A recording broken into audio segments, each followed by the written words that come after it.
Oke,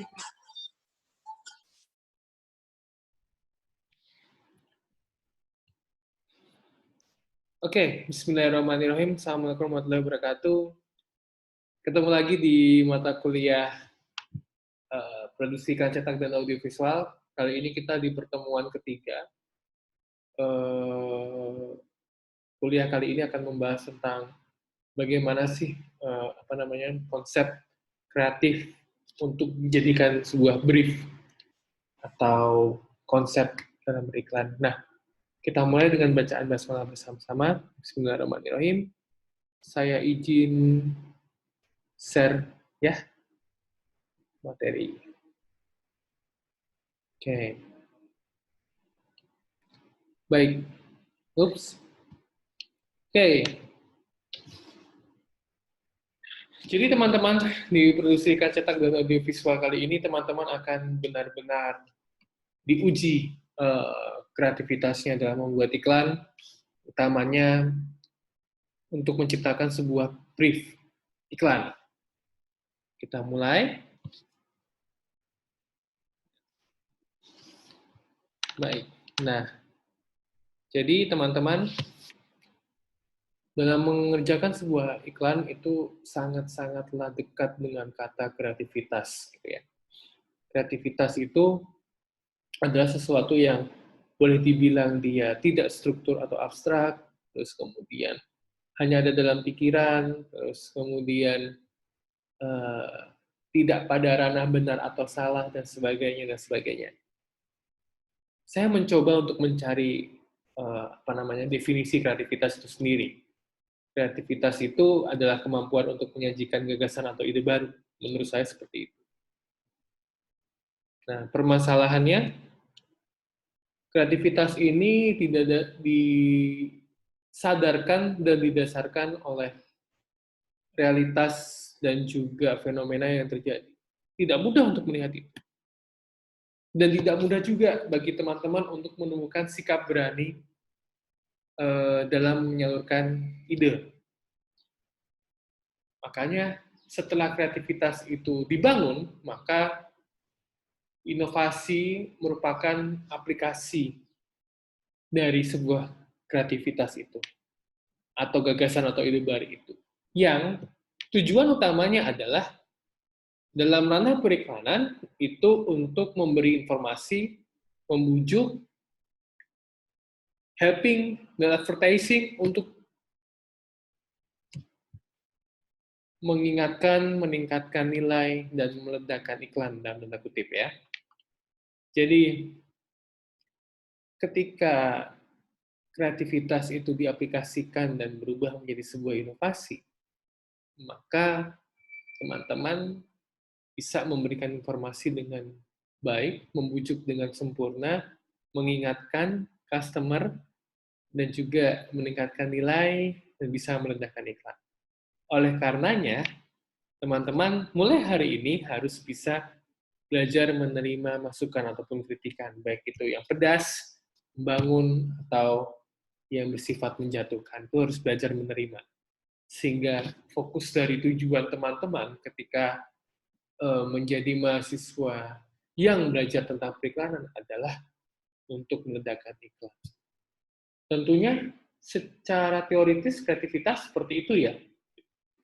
Lalu bagaimana dengan prosesnya?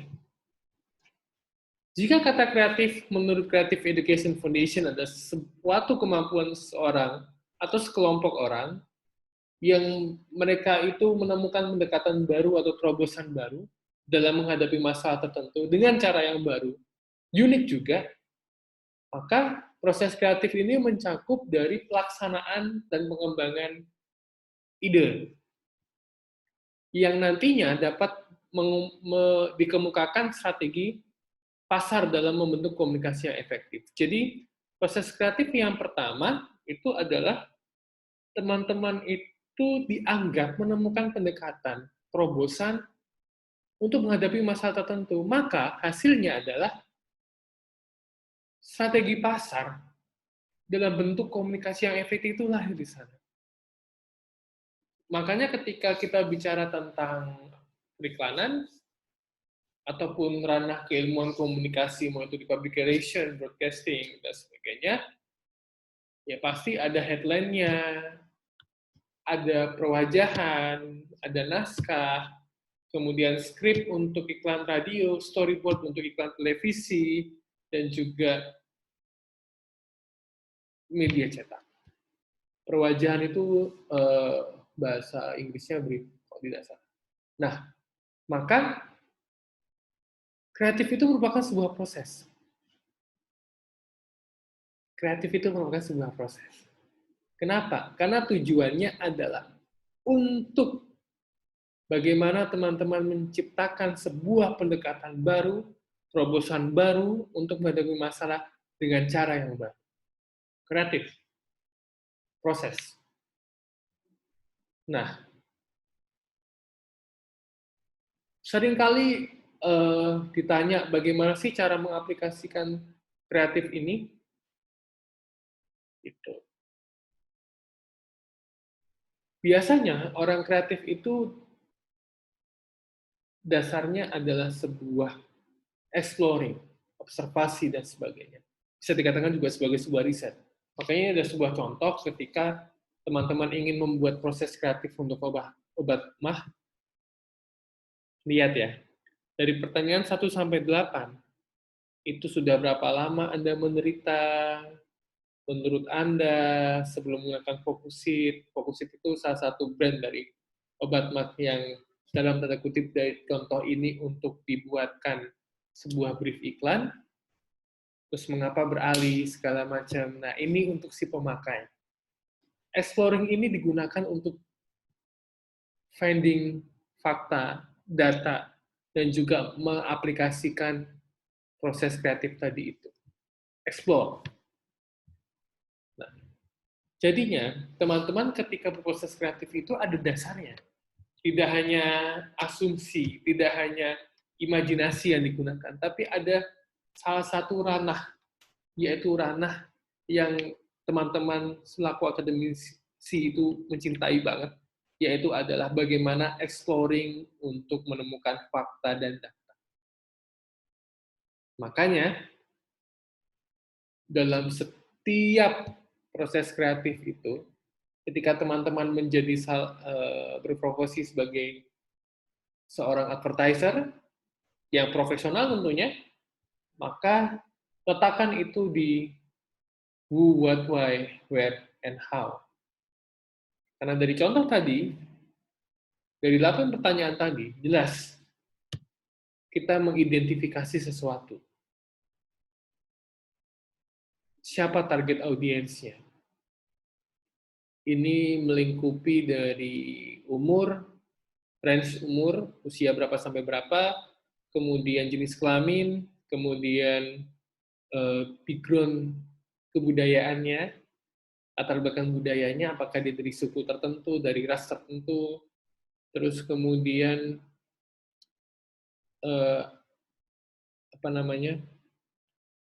seberapa besar kapasitas dia dalam menerima produk kita, itu dari sisi who. Kemudian pertanyaan what,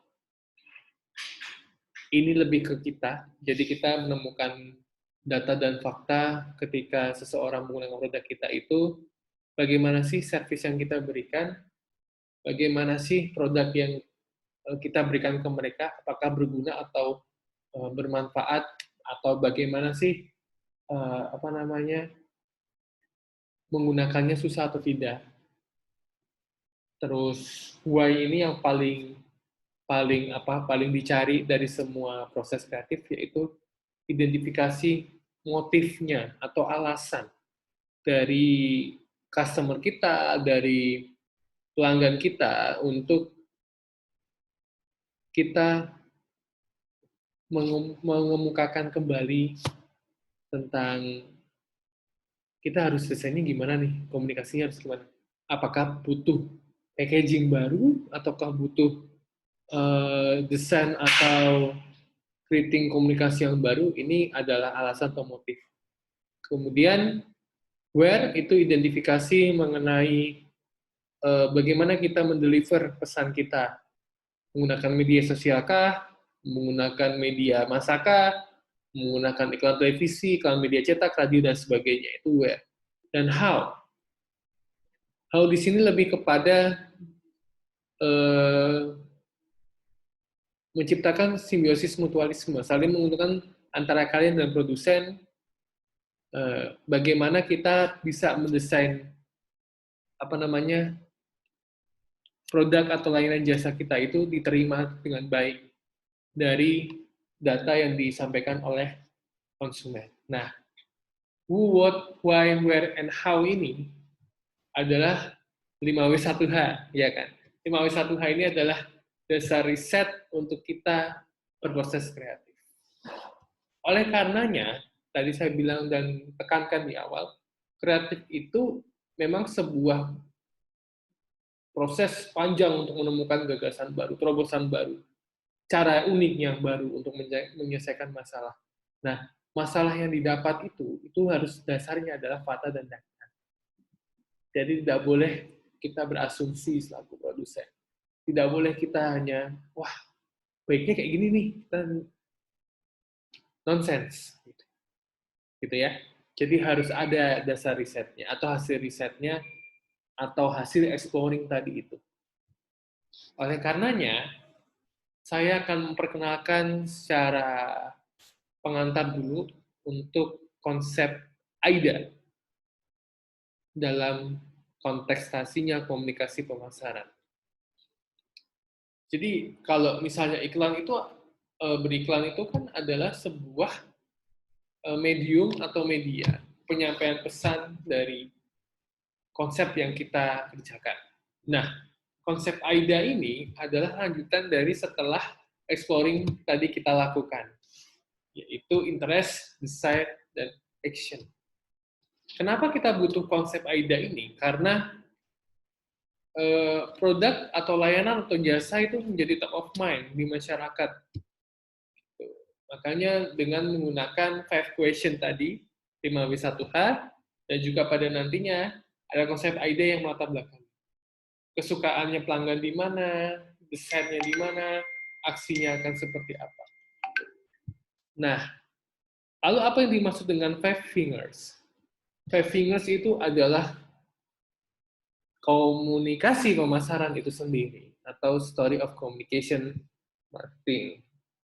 Beda ya dengan PR ya, marketing. Di 5 jari ini, konsep AIDA ini diambil dari advertising, dari PR and publicity, dari direct marketing, personal selling, sampai promotion.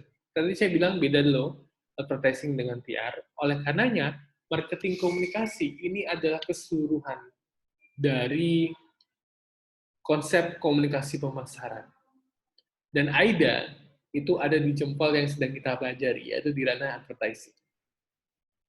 Apakah AIDA bisa diaplikasikan di 4 marketing komunikasi lainnya, seperti PR, publisitas, direct marketing, personal selling, sampai ke promosi? Tentunya bisa.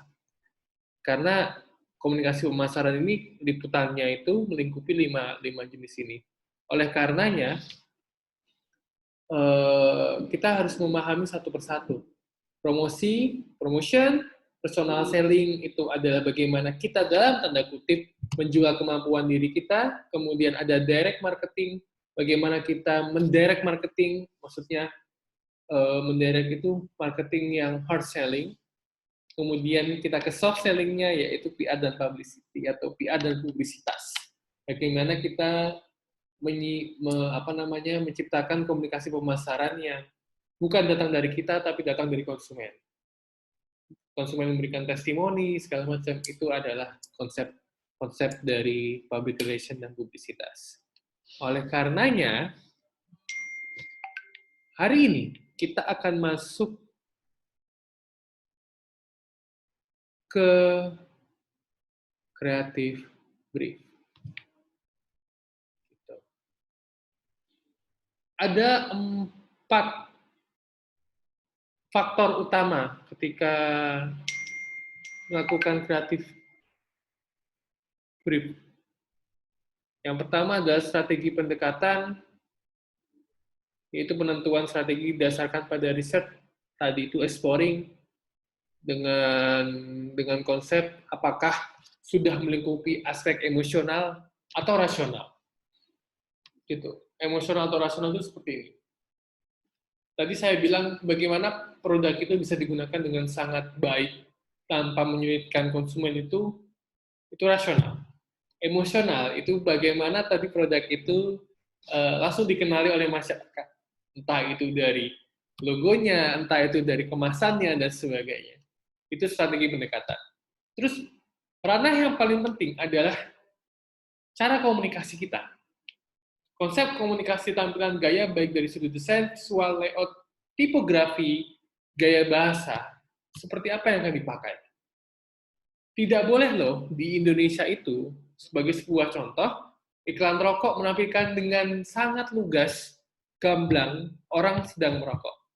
Tidak boleh, karena ada aturannya.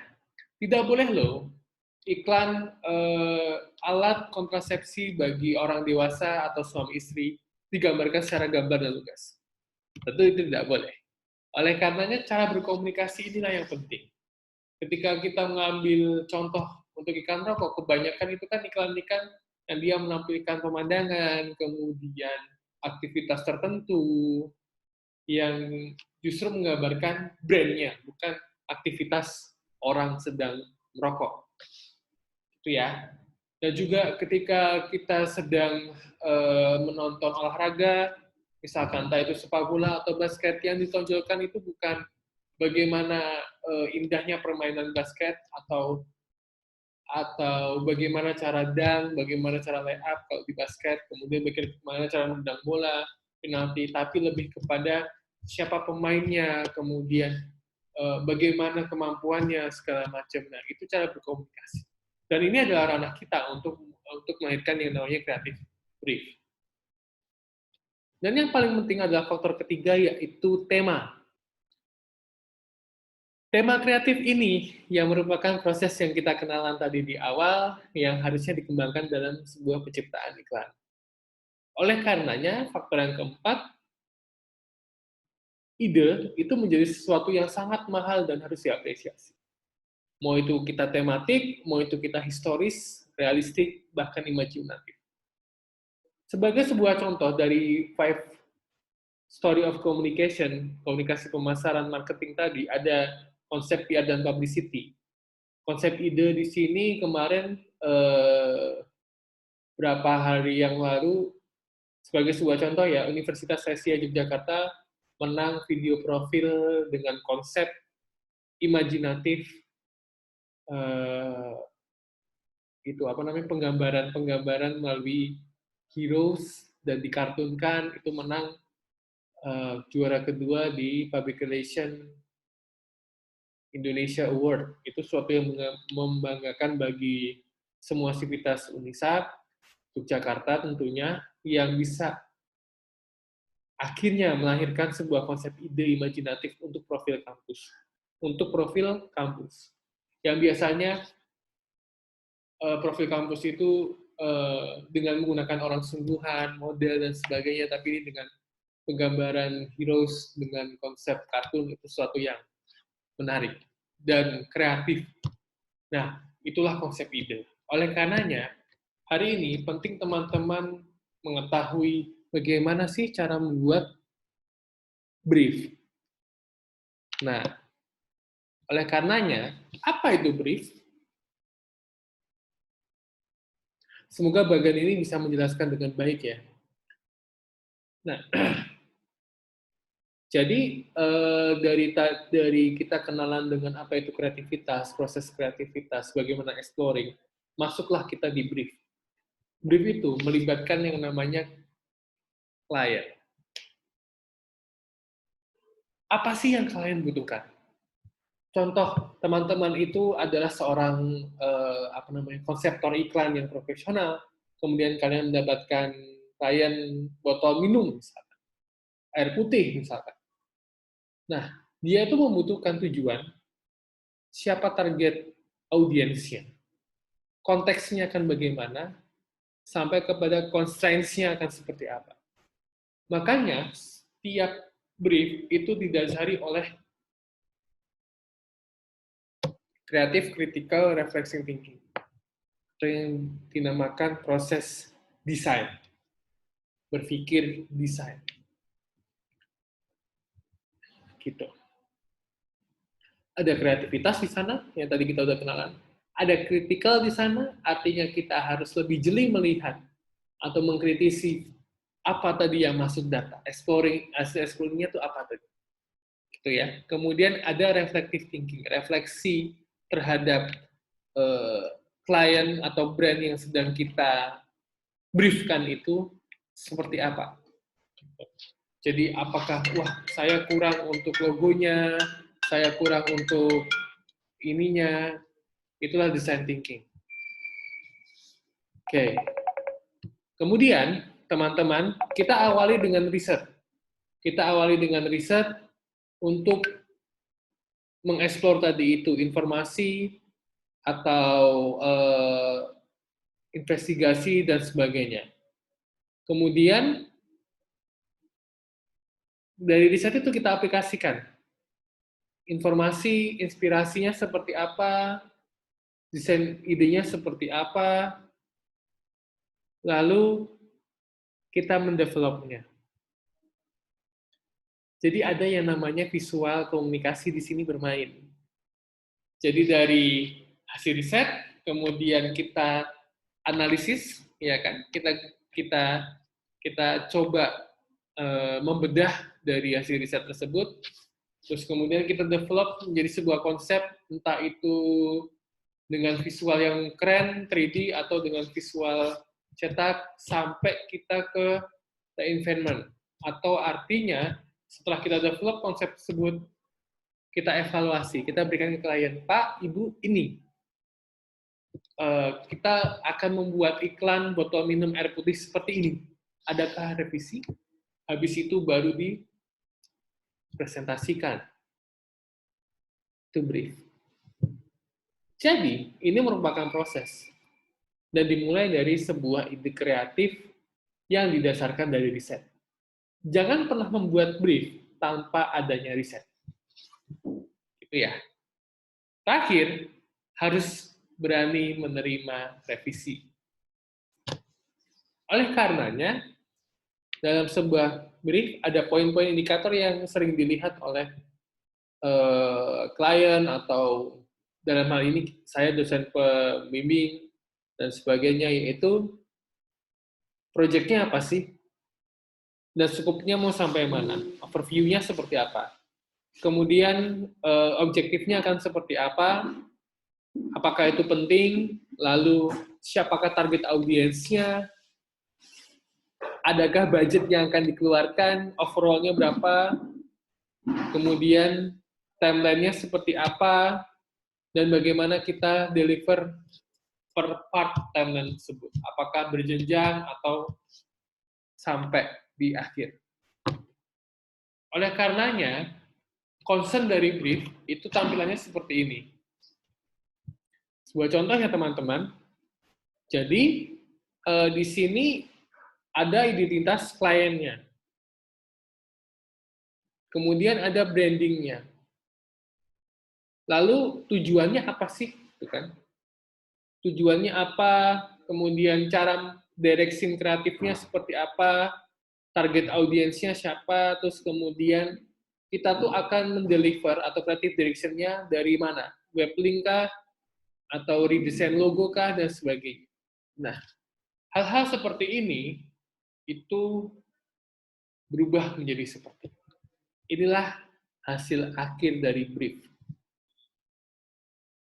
Mudah-mudahan dari brief ini kita akan bisa mengasosiasikan bahwa sebenarnya permasalahan utama dari brand Bapak Ibu yang tadi botol air minum itu ada pada apa?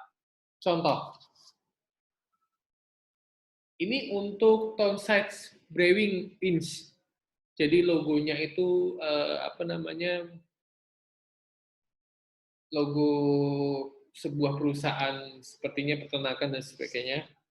Di sini dia menjelaskan siapa sih klien aku gitu kan. Terus masalahnya di mana sih? Problemnya di mana? Nah, terus dia dapat data nih, marketing yang selama ini sudah dilakukan, itu di 12 bulan terakhir itu adanya di men atau woman, range umurnya 21 sampai 35. Target marketnya itu sekian, tapi ada juga milenialnya. Lalu kemudian dia menjelaskan, ini harusnya seperti ini nih. Kemudian dikasih namanya insight kunci atau kayak insight, itu adalah kata kunci utama dari apa yang sedang di-briefkan. Oleh karenanya, dari WU sampai market information ini, nanti lahir sebuah konsep iklan yang dinamakan print ad. Saya coba cari ya konsep print ad itu. Nah, jadi dari brief tadi yang saya coba kasih ke teman-teman, inilah hasil print ad dari sebuah brief. Poster kebanyakan. Free wifi server atau restoran. Walaupun berbeda ya antara tadi briefnya apa, riset iklannya apa gitu. Tapi yang jelas brief ini lah yang menentukan konsep dari sebuah print ad. Menarik ya, dia cuma pakai tangan, terus kemudian ada logo salah satu restoran terkenal, dia buka box makanannya, tapi ternyata is like human use laptop. Itu iklan. Dan ini original. Nah, oleh karenanya teman-teman, kita kembali ke slide presentasi. Oleh karenanya teman-teman, dalam membuat brief ini, teman-teman harus sadar bahwa concern dari brief ini apa sih, gitu kan? Concern dari brief ini adalah pemaparan data. Untuk kita tuh harus ngapain nih? Untuk menjadikan brand kita top of mind. Makanya susahnya brief adalah pada inspirasinya atau di sini nih. Di key insights-nya ini sangat-sangatlah susah. Kalau tidak percaya, mari kita coba di praktikum yang akan diselenggarakan, gitu ya. Kita akan buat kreatif brief, dan pada akhirnya nanti teman-teman akan memahami dan mengetahui bahwa ketika membuat iklan, sebuah iklan hanya print ad atau poster, saya bilang hanya, prosesnya sangat panjang. Nah, tentunya melalui brief ini, overview-nya, objektifnya, target audiensnya, budget sampai timeline dan deliverable ini bisa kalian insight datanya, maka iklannya akan menjadi sangat luar biasa, seperti yang tadi kita saksikan. Gitu. Jadi, itulah brief. Harapan saya adalah ketika kalian belajar iklan, brief ini menjadi sebuah kreativitas yang luar biasa, tanpa batas, namun terasosiasikan dengan data dan fakta yang menarik. Ya, ingat bagian brief tadi ya. Jadi setiap kalian melihat hal tersebut, teman-teman bisa untuk membuat konsep iklan yang luar biasa. Sekian dari saya pada pertemuan hari ini. Terima kasih. Kurang lebihnya saya maaf. Assalamualaikum warahmatullahi wabarakatuh. Saya stop share ya. Oke. Thank you. Assalamualaikum.